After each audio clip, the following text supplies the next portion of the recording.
It is exactly 8:53 a.m. This is, of course, South African time. We're crossing over to Barcelona in Spain, and we'll be talking with the communications advisor for Sudan of MSF, actually Doctors Without Borders, and the person in question is you, Igor Garcia Barbero, and we are going to be talking about the very, very dire situation unfolding in Sudan. We understand that the risk of devastating famine is rising exponentially across Sudan. And this, of course, is according to a recent report by the United Nations Hunger Monitor. And I'm kind of wondering, how come we've reached these proportions? Is it because of a serious global events has kind of allowed Sudan to fall under the radar, and they find themselves in a situation of, within 6 months, being in a situation of abject starvation? Thank you for your question, and thank you for hosting me in your show. As you say, the situation in Sudan is catastrophic. We are talking about the war that has lasted for a bit over a year, and that has brought about 10 million people out of their homes due to the violence. This is a fifth of the population. And very recently, the IPC report, the IPC snapshot that is prepared by the UN and multiple stakeholders, NGOs, has pointed out that about 25 million people in a country of 50 are going to face high levels of acute food emergency during the next months, from June to September. No, this is also matching with what our teams from MSF, from Doctors Without Borders, are already seeing on the ground in places where we are providing medical assistance. We see the high levels of child malnutrition. For example, in North Darfur, in Sansam camp, a mass screening of 40,000 children a few months ago showed that 30% of those were acute malnourished, and 8% were facing or suffering the most severe form, meaning that they were in the risk of dying without treatment. No, but this is not just that place where we are seeing those situations. We are also seeing similar situations of food insecurity and child malnutrition in other places, like in El Janina, West Darfur, in Central Darfur, but also in the eastern part of Sudan. The conclusion is that at the moment, the violence is, from one hand, affecting severely, very gravely, the population, with people being injured, being forced to flee, abandoning their homes, their means of life, their incomes, no? And there is so much destruction that it's impacting directly their lives, but at the same time, there is a lot of impediments at this stage, in this very moment, to provide meaningful humanitarian assistance in adequation to the proportion of the crisis to this population in need. The assistance that is being currently provided in Sudan is insignificant, is minimal, and it needs to be scaled up urgently. But the warring parties, both the Rapid Support Forces, the paramilitary groups, Rapid Support Forces, and the government of Sudan are putting many obstacles for this delivery of humanitarian assistance to happen. So, that being said, in a previous interview with MSF a couple of weeks ago, this very same issue was raised, the fact that the government forces are hampering aid reaching the most needy of the needy in Sudan. In that respect, and we can't really be pointing fingers at the Western world, because perhaps the aid is available, but the government's forces in Sudan is preventing the aid from reaching the people. Is that the correct picture then that we should be looking at? I think it's much more complex than that. Yes, it's true that from one side, the government of Sudan is blocking the free movement of humanitarian workers within the country, no, particularly to the areas controlled by the other warring parties.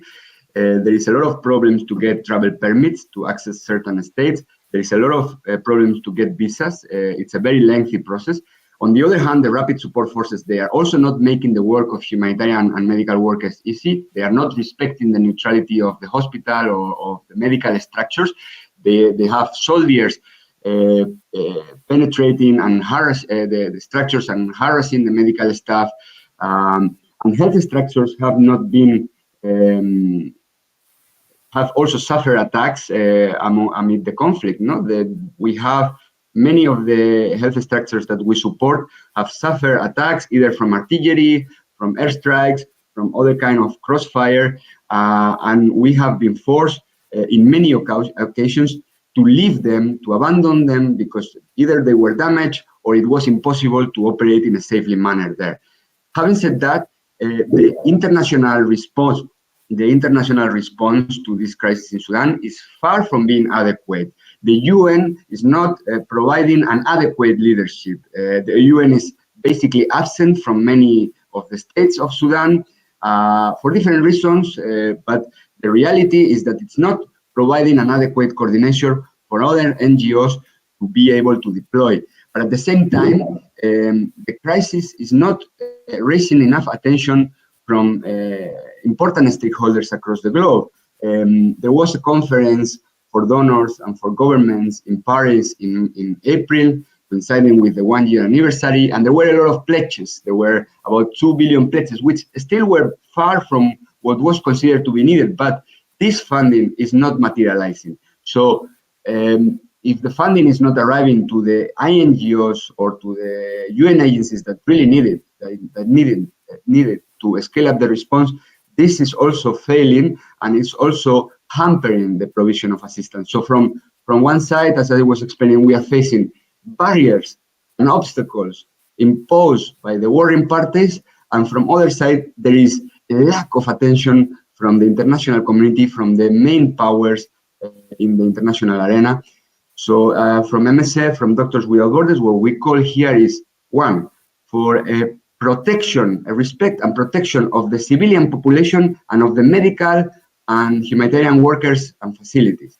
And we ask also as well for a rapid and urgent scale up of the humanitarian assistance and for a safe and unimpeded passage of humanitarian workers to all the country, because otherwise we are going to face a major catastrophe, much more than the one that we are already facing, which is one of the worst crises that the world has seen in the recent decades, and is at the moment the largest displacement crisis in the world.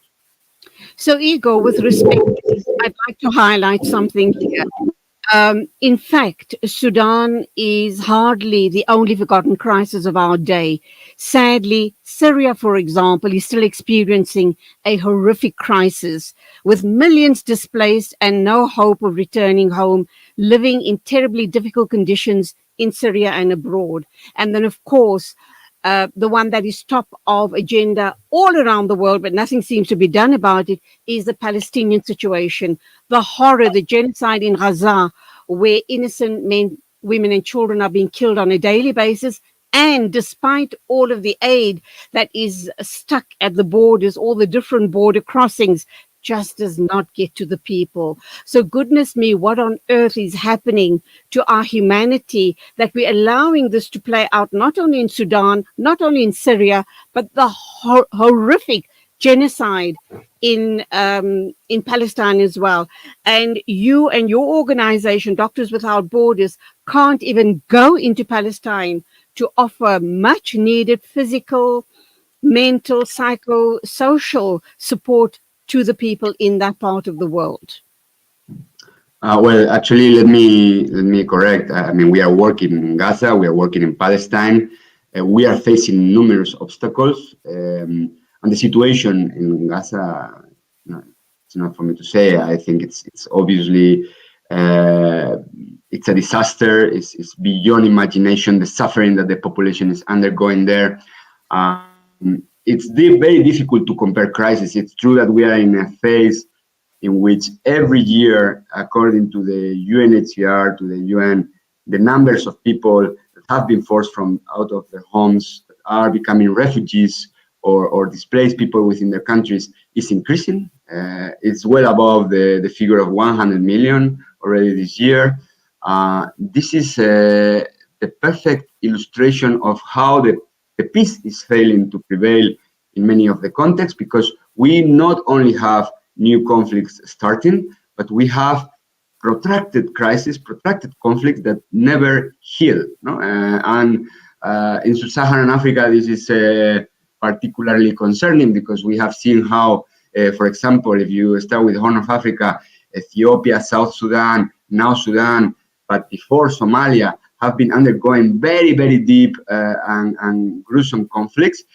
If you go to the Sahel, it's similar, but the Middle East has, over the last decade, been experiencing very, very destabilizing situations that are not healing, that are not stabilizing, as you were mentioning. Syria, for example, is the other major displacement crisis still today, years after the war started. No, many, many millions of refugees from Syria are still abroad, and there is still many displaced people within the Syrian territory. So it's very difficult to compare crises, because the needs are acute in many of those places. What is true in the case of Sudan is that the international attention has not been at the level of what should be expected for the magnitude of that crisis. We are talking about the third largest African country. We are talking about a country that has been very important also for the stability in the region, no? Because Sudan, before the war started in April 2023, was hosting also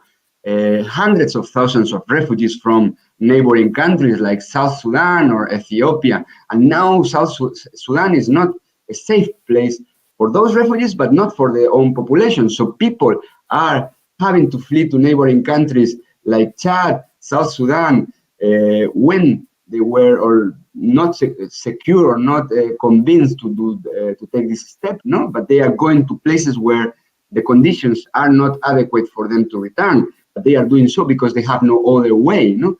So, yeah, again, it's difficult to compare crises. It's difficult to say what is worse, the situation of Gaza. In Gaza, in the strip, there is 2 million people. We are talking now about 10 million people. It's different, the conditions, no? Because there the population has no escapatory, is trapped in a place that is constantly being bombed. But in Sudan, many people are not able to make it to the neighboring countries. They are finding refuge in other areas of Sudan. And sometimes these areas where they seek refuge, sometimes they become insecure again. So we are seeing people who are forced to displace time and again.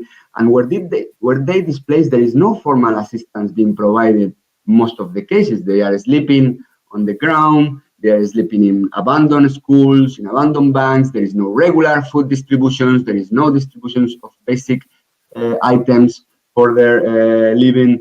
So the situation is extremely desperate, and there needs to be action now and soon. Point taken, and I do appreciate the thoughts that you have expressed so very deeply, because you are, of course, the communications advisor for Doctors Without Borders for Sudan.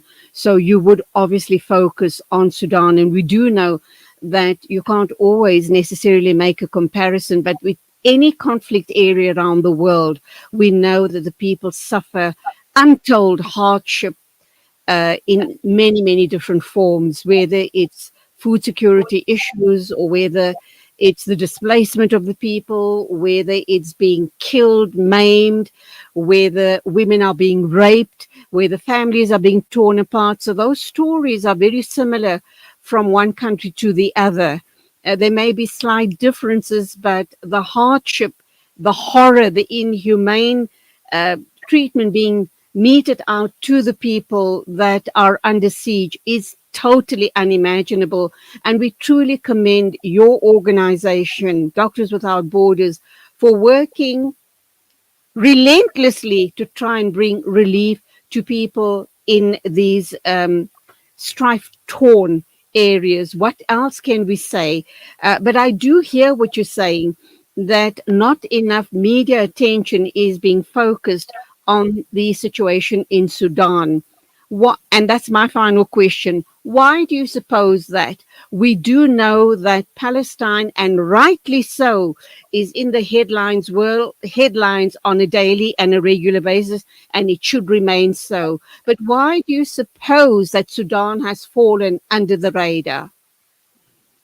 Well, you are a journalist yourself. I would also expect your analysis to tell me why, but I can tell you what I think and what we see. No, of course, the Palestine-Israeli conflict is the mother of all the conflicts. It's been a very long-standing conflict, lasting for decades. And it has a huge, the most important stakeholders involved in it.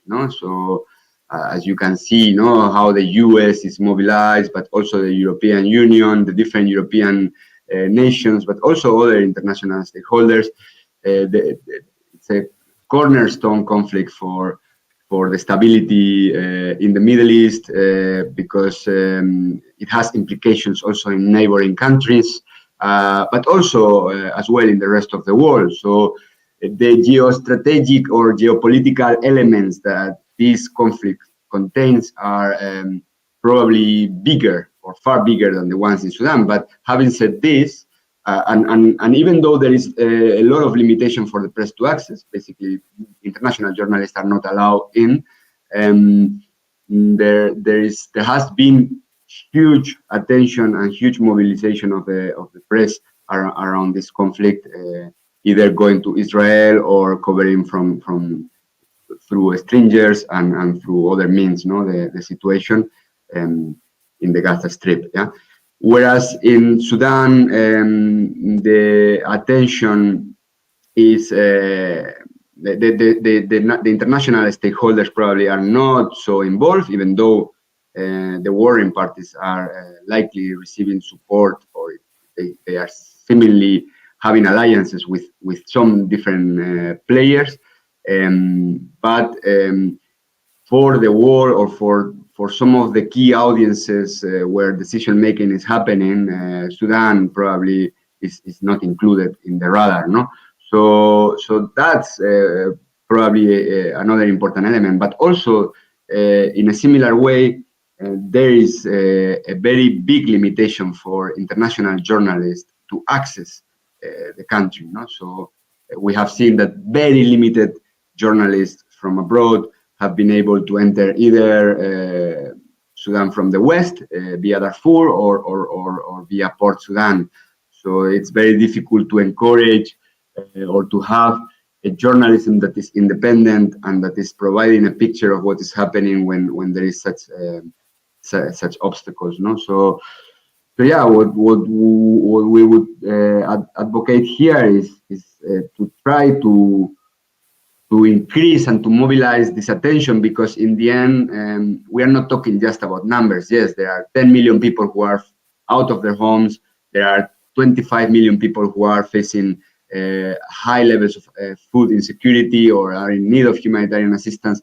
But this is not just numbers. This is women, children, men who have lost their homes, who have lost their jobs, their dreams, who have had to resettle in other countries, who are separated from their families, who are fighting to have something to bring to their mouth every day, to drink water. For example, in the dry places of Eastern Chad where they have relocated, and they are suffering immensely, including at the medical level, because we are seeing malnutrition, but we are seeing also outbreaks of disease. We are seeing as well people with horrible injuries that are not having, and we are not having the resources, the medical supplies that are necessary to heal them properly. So what we ask here is for humanity, for taking these people as we are humans, and try to provide the support that is necessary to alleviate his suffering in the way that is possible from whatever corner of the world. Igor Garcia Barbero, you're based in Barcelona, and deep respect to you and your organization, Doctors Without Borders, and also very deep respect to the Spanish government for their stance and support for the Palestinian people's cause. And please keep the flag flying as high as you can for the people of Sudan and other peoples around the world that are suffering all sorts of conflicts and hardships. We do salute you. Thank you indeed for your time on the show this morning. God bless. Thank you, Julie. It was a pleasure. It is exactly 13 after 9 o'clock. News and views moving along. Thank you indeed for staying with us thus far. A reminder once again that the second hour of News and Views is sponsored by Africa Muslims Agency. Africa Muslims Agency, a beacon of hope to communities for over 35 years in Africa and beyond.